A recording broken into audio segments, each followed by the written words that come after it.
Hello and welcome to this video in the Facebook Ads Masterclass. In the previous video, we used the Facebook Audience Insights tool to find new potential audiences for cold interest targeting. In today's video, we'll be discussing a simple to follow system for when to cut your non-performing ad sets during the interest testing phase. The biggest issues that new advertisers face is understanding the value of their advertising. Most new advertisers cut far too early or let things run for far too long. By using this method, you'll be able to remove the hardest obstacle to overcome, your emotions. Before we get started, please don't forget to subscribe to the channel. I release a video training daily on advertising, marketing, Shopify, and dropshipping. The goal is to make the current high-cost training materials available for free to everyone online. Thanks so much, and I hope you enjoy the video. What we're going to do is break down our testing over 3 separate benchmarks at the ad set level.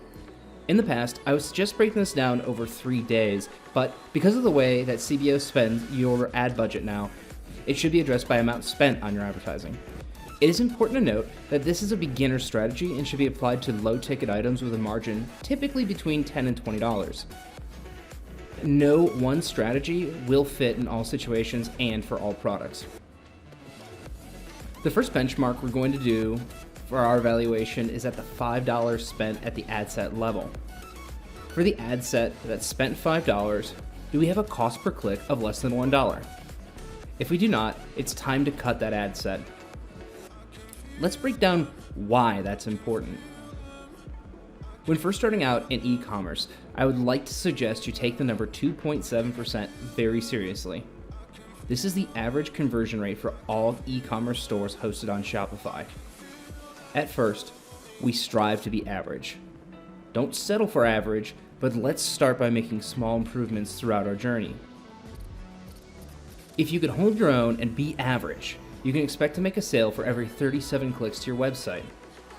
When targeting customers who viewed your website but didn't purchase, you can expect to recapture 8% of those who did not purchase, and at a huge discount too. This means for every 37 unique people who click to your website, you should make roughly 4 sales. If you have an average conversion rate and a strong retargeting campaign. Now, if you get a sale every 9.25 clicks and you pay $1 per click or less, you're making between 75 cents and $10.75 per purchase if everything's set up correctly. If you go over the $1 mark, you run the risk of being unprofitable at the start, which will lead to further losses as you scale. On to the second benchmark, $10 in spend on an ad set. If at the $10 ad spent mark, you haven't gotten any add to carts, cut the ad. If you're getting plenty of clicks, but your product just isn't worth the purchase, it's time to cut off the ad and analyze what could possibly be wrong with how you're targeting that audience. Don't shut off the campaign, just the ad set. On average, I make a sale on about 1 in every 3 carts. This means that if you are at the $10 ad spend without an add to cart, it is likely to be a long-term gamble on profitability. There is some built-in buffer for variance. $10 is a good indicator whether you're going to get consistent carts to lead to consistent sales. The last benchmark, we need to calculate your break-even point for sale in your product. If you want to be lazy, you just take the sales price and subtract the cost of an item and its shipping cost. This will get you in a lot of trouble long term, as it doesn't take into account the true cost of an item. My suggestion is to use the following formula. Sales price plus shipping upsell average, for me $2.88, minus the sales price times 2.9%, minus 30 cents, minus the cost of the item from the supplier, minus the cost of shipping, and that's your break-even point. I'll leave a link to the shipping policy upsell that I employ in the cards at the top right and in the description for you. When I use that, I see $2.88 increase in my AOV. I add that to the sale price of the product. That's my true revenue number. But then I subtract the payment processing fee for Shopify, which is 2.9% of the sales price and an additional 30 cents, and that's on the $29 per month Shopify plan. Then subtract how much it costs for me to get the item from my supplier, and finally how much my supplier charges to ship the item. The end result is my break-even point.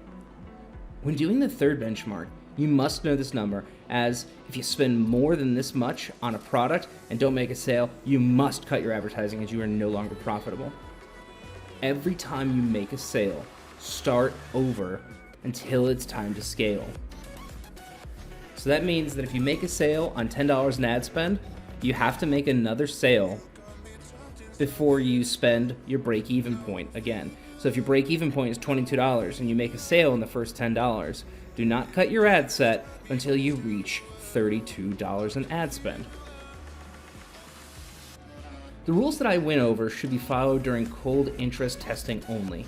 Once you've established the cold interest as a winning interest, you can't use the same rules to cut. I typically wait until there are 3 profitable purchases in a cold interest to decide if it's worth scaling. Alright, that's all for this video. If it helped you at all, please give it a like and subscribe to the channel for more daily advertising, marketing, Shopify, and dropshipping training. In the next video of the series, we'll be scaling some winners. Thanks for watching, and I'll see you in the next video.